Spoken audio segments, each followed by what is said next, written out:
అండి లాస్ట్ వీడియోలో మనం కంటికి ఐసైట్ ఎలా వస్తుంది అనే విషయం గురించి మాట్లాడుకున్నాం. అందులో 3 ముఖ్యమైన రిఫ్లెక్ట్ గ్రహాల గురించి చెప్పాం. Myopia, hypermetropia, astigmatism. ఇప్పుడు మయోపియా మరియు హైపర్మెట్రోపియా ఎందుకు వస్తాయి అనేది తెలుసుకుందాం.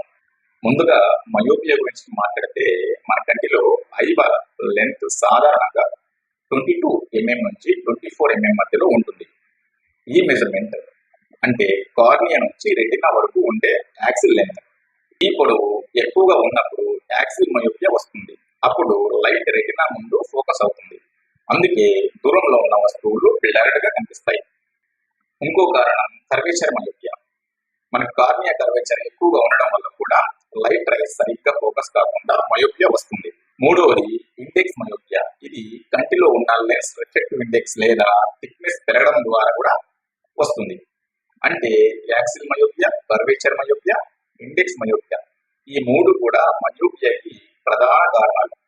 ఇప్పుడు హైపర్మెట్రోపియా గురించి చూస్తే ఇందులో కూడా సిమిలర్ టైప్స్ ఉంటాయి.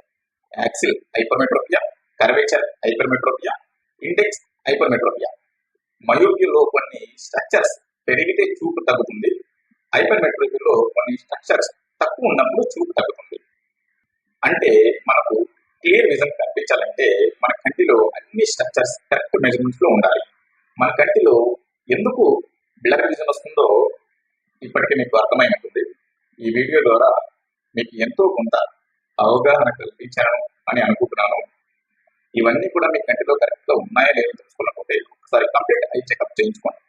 Thank you.